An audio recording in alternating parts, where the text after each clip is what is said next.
Hi friends, welcome back to my channel. Friends, నేను మీకు ఈ వీడియోలో మనం ఫోన్పేలో ఏవైతే ట్రాన్సాక్షన్స్ అనేవి చేస్తామో ఆ ట్రాన్సాక్షన్ హిస్టరీ అనేది ఎలా డౌన్లోడ్ చేసుకోవాలి మీకు ఈ వీడియోలో చెప్తాను. మనకేంటంటే ఫోన్పేలో న్యూ అప్డేట్ అనేది వచ్చిందనమాట. సో న్యూ అప్డేట్లో ఏంటంటే మనం ఏదైతే ట్రాన్సాక్షన్ హిస్టరీ అనేది ఉంటుందో ఆ హిస్టరీ అనేది మనకు కావాల్సిన మంత్కి డౌన్లోడ్ అయితే చేసుకోవచ్చు. ఇప్పుడు నేను మీకు ఎలా చేయాలి ఏంటనేది చూపిస్తాను. దానికి మీరు ముందుగా మీ ఫోన్పే అనేది ఓపెన్ చేయండి. ఓపెన్ చేశాక మీకు ఈ విధంగా ఇంటర్ఫేస్ అనేది వస్తుంది. ఫస్ట్ మీరు ఇక్కడ ఏం చేయాలి అంటే ఇక్కడ మీకు హిస్టరీ అని ఉంది కదా, హిస్టరీ మీద అయితే క్లిక్ చేయండి. క్లిక్ చేశాక మీకు ఇక్కడ పైన డౌన్లోడ్ స్టేట్మెంట్ అని ఉంటుంది. డౌన్లోడ్ స్టేట్మెంట్ మీద క్లిక్ చేస్తే మీరు ఏదైతే ట్రాన్సాక్షన్స్ అనేవి చేశారో ఆ ట్రాన్సాక్షన్స్ డేటా అనేది డౌన్లోడ్ అయిపోద్ది. ఫర్ ఎగ్జాంపుల్ నేను ఇక్కడ మీకు ఒక శాంపుల్ది చూపిస్తాను. నేను ఈ మంత్ది అంటే మార్చ్ మంత్ది డౌన్లోడ్ చేసుకోవాలి అనుకుంటే మార్చ్ అని సెలెక్ట్ చేసుకొని ఇక్కడ మీకు సింపుల్గా అప్లై అని ఉంది కదా, అప్లై చేయండి. అప్లై చేస్తే మీరు ఏవైతే మనీ సెండ్ చేశారో, మీకు ఎవరైనా మనీ సెండ్ చేశారో ఆ ట్రాన్సాక్షన్స్ మొత్తం అనేవి మీకు ఫిల్టర్ అయిపోతాయి. ఫిల్టర్ అయిపోయిన తర్వాత సింపుల్గా ఏం చేస్తారంటే ఇక్కడ డౌన్లోడ్ స్టేట్మెంట్ అని ఉంది కదా, సో డౌన్లోడ్ స్టేట్మెంట్ మీద అయితే క్లిక్ చేయండి.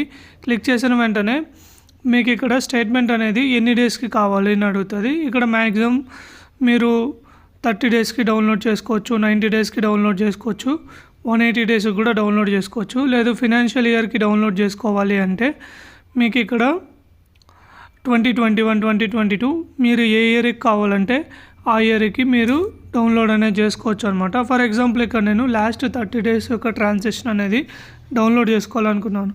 సో దానికి మీరు సింపుల్గా ఏం చేస్తారంటే ఇక్కడ ప్రొసీడ్ అని ఉంది కదా, ప్రొసీడ్ మీద క్లిక్ చేయండి. ప్రొసీడ్ మీద క్లిక్ చేశాక మీకు ఇక్కడ స్టేట్మెంట్ అనేది డౌన్లోడ్ అవుతుంది అనమాట. డౌన్లోడ్ అయిన తర్వాత మీరు ఇక్కడ సింపుల్గా ఏం చేస్తారంటే వ్యూ స్టేట్మెంట్ అని ఉంది కదా, వ్యూ స్టేట్మెంట్ మీద క్లిక్ చేయండి.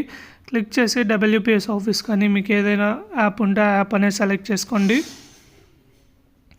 వన్స్ సెలెక్ట్ చేసుకున్న తర్వాత మీకు ఈ విధంగా ఏంటంటే మీ యొక్క ఫోన్పే ట్రాన్సాక్షన్ స్టేట్మెంట్ అనేది డౌన్లోడ్ అయిపోతుంది అనమాట. మీకు ఎవరైతే మనీ సెండ్ చేశారో, ఎవరైతే మీరు మనీ సెండ్ చేశారో, మీకు ఎవరైనా మనీ సెండ్ చేశారో ఈ విధంగా ఏంటంటే ఫోన్పే యొక్క ట్రాన్సాక్షన్ డేటా అనేది అయితే డౌన్లోడ్ చేసుకోవచ్చు. సో వీడియో మీకు హెల్ప్ అయింది అనుకున్నాను. ఈ ఫ్యూచర్ అనేది అయితే చాలా హెల్ప్ అయితే అవుతుంది.